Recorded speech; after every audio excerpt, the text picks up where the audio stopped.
All right, BarNaturalPrez, talk to the people, man. Let them know what's getting ready to go down. What's going on, YouTube? You already know, back with the Prez, and that's good money out here in Juniper Park today. Today I'm gonna be teaching you guys perfect push-up workout for beginners, or how you guys can start working on getting stronger at your push-ups if you're just learning the movement out and trying to build up strength. So, like I said, it's gonna be for beginners, because if you've been working out for a while now, I expect you guys to be able to do some type of basic push-up. But there are people that can't do a regular push-up yet, and they need a demonstration. They gotta learn proper form, because there's too many videos out there that you see people doing shitty ass push-ups and pushing them off as real reps, right? So listen, remember, push-ups or any calisthenic movement, the body is supposed to be working in unison, meaning everything has to be engaged. I've said this time and time again, every exercise in calisthenics or bodyweight training is a full body movement, because you have to learn to engage every muscle group entirely so you can maintain that straight line while the other limbs are working, right? So for instance, if you're doing pull-ups, you want to maintain straight legs, straight toes pointed down, but always engaged. Same thing for push-ups, same thing for handstands, same thing for dips. Every exercise, you're going to want to maintain that full body alignment and posture, everything working together. Because like I said before, if there's a loose limb or a break in the hips or a break in the body, that means there's a break in the energy chain, and there's energy being dispersed and not flowing through the body correctly. So listen, first thing, if you guys want to learn push-ups and you're trying to build up strength, you guys cannot do a basic bodyweight plank on 2 hands and 2 feet with your feet together and your butt squeezed and everything in a line like this. You guys won't be ready for push-ups, because a push-up requires you to be in this position for the start and the end of the rep for it to be a full repetition, right? So first I want you guys to be able to do easy 30-second bodyweight plank holds for 3 sets, right? 3 sets of an easy 30-second hold. And that's not much to ask for, guys, but it's a basic requirement for learning to do push-ups. Now, once you build up that basic strength where you can support your body on just your hands while maintaining a straight line, right? Look, you don't see my hips sunk like this. You don't see no butt up. Everything is tight. That means every muscle group is engaged. Squeezing the glutes, squeezing the hamstrings, feet together. You don't want your legs apart like this. One line, body moves together, body comes up together, right? It's a perfect push-up. Now, how do you guys build up strength in the pushing range of motion? So typically, once you get good at these planks, you guys are gonna have the basic strength to get into the starting position, which is lockout, and then you may not be able to go through a full eccentric to concentric rep, because the hardest part of the movement is coming from here back to here, right? That's where you now have to lift the load of your body weight, the intensity of your body weight, from the hole, meaning under full contraction, back to full lockout. So the first exercise I usually teach people to do after the plank, which I want you to work on, which is gonna also build single limb stability, easy. Once you guys are good at this, I want you guys to start focusing on 1, 2, 1, 2, 1, 2, 1. Just basic shoulder taps, right? Because again, now we're going to be working the stabilizer muscles of the shoulder joint, the wrist, the elbow. It's going to be very critical to increase and strengthen the stabilizers and each limb individually, so you could work through a perfect push-up without having the rep look like this. Struggling up on one side or one side stronger than the other. You want to build that balance in the easiest portions of the repetition. So like I said, once you build that basic body weight strength where you can hold yourself up and can control each limb tapping side to side, now you're ready to start building up strength in the repetition, in the full range of motion. Remember, repetitions, any type of movement involves 2 muscle actions. It can also be 3 if you add an isometric hold. You have the eccentric or the lowering phase. If you were to stop here and do a pause rep, that would be an isometric contraction. And then in order to come back out to lockout, you have what's called the concentric part of the repetition. So eccentric is the lowering, isometric would be if you're holding at full contraction here, and then concentric is coming back up. That would be demonstration for a push-up, right? If you're doing a pull-up, you're starting in a dead hang, you're pulling the chin over the bar, so you're contracting on the way up, and then coming down in the eccentric, is the muscle stretching back out to lockout. So you're always gonna have an eccentric and a concentric portion of the repetition. And if you're throwing in a pause rep, you're gonna have isometric contractions in as well.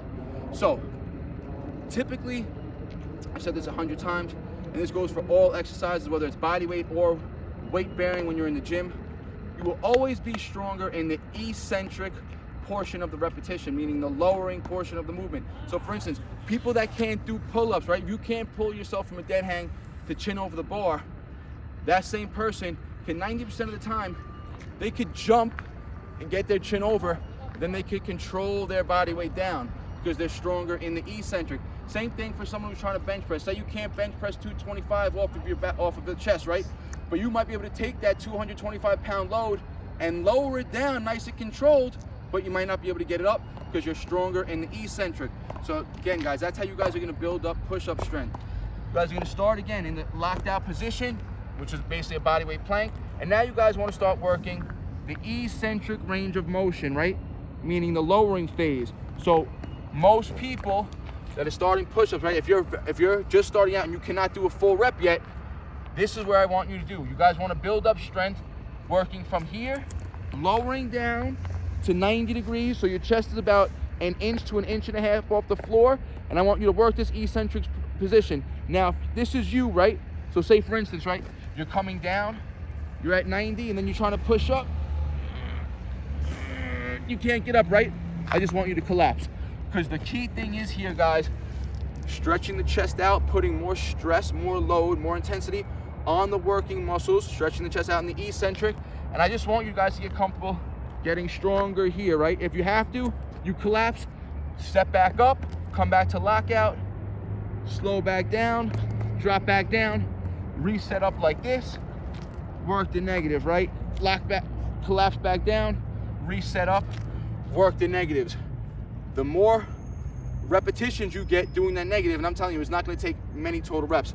If you're weak and you can only control the negative, I'm telling you, 1 to 2 workout sessions, hitting maybe 3 sets of, let's just say, a total repetition count of, let's just say, 20 to 25 total negatives on day 1. And let's just say you do 20 to 25 negatives on day 2. By the 3rd day you're doing this workout, you're gonna be hitting full range of motion push-ups because your body's just gonna build so much strength and you're gonna learn the movement, right?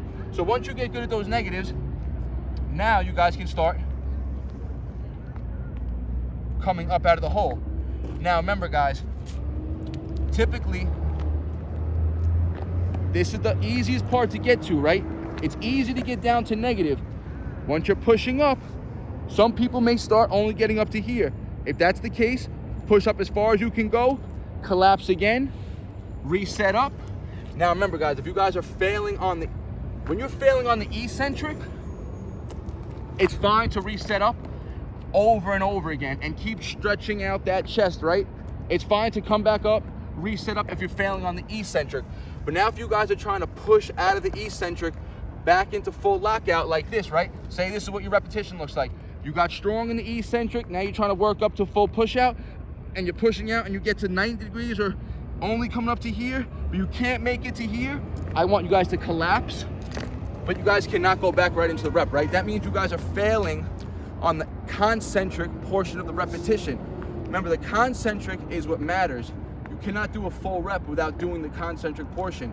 And that's the actual repetition, right? So a pull-up wouldn't count if you just jump on the bar and did a negative every rep, right? You gotta be able to pull yourself from bottom to top. Same thing with the push-ups. You gotta be able to push yourself from the bottom to the top. But if you're failing in that bottom to top rep range, you guys are gonna need sufficient recovery time to keep practicing the set, because now you're really working strength training. So if one repetition from full stretched out position, full range of motion, if one rep is hard for you guys still, you're still on that strength building range of motion, strength building repetition range for push-ups, right? Remember, strength modality is any intensity or load that makes the movement hard enough where you can only perform 1 to 5 reps, right? So if a push-up is to the point where you can only perform 1 to 5 total reps, you guys are gonna need a good 2-minute minimum up to 3 to 5 minute breaks in between each set.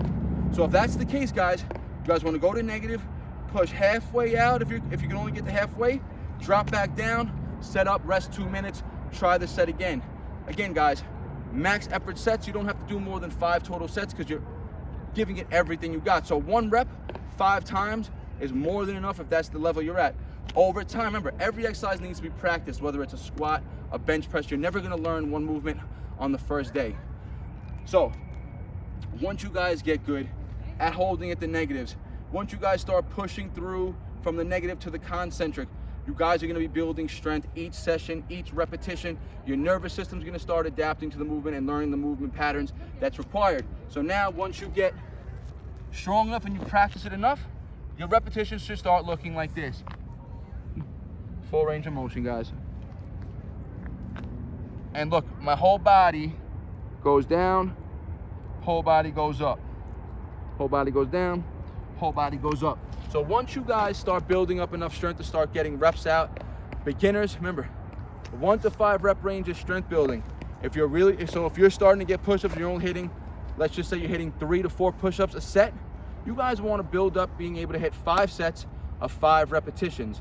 Clean range of motion. Remember, when doing 5x5 training, you want to make the break periods about 2 to 3 minutes in between each set, depending on the intensity of your body weight. So if, let's say, you're only hitting 2 reps every set, right? Then you would take the higher end of the rep range. But let's say you're hitting 4 to 5 reps each set easily. Try to keep the breaks around 2 minutes and hit 5 sets of 5 reps. Once you guys are good at that, then you guys can start working more hypertrophy rep ranges for push-ups. Remember, typically when you're learning a movement, you guys want to build strength in it first. Once you build up the strength and the neurological adaptations, meaning you practice it over and over and your body gets used to the movement, remember, strength builds muscle, hypertrophy builds strength, right? So the more you can lift, the more you'll be able to rep.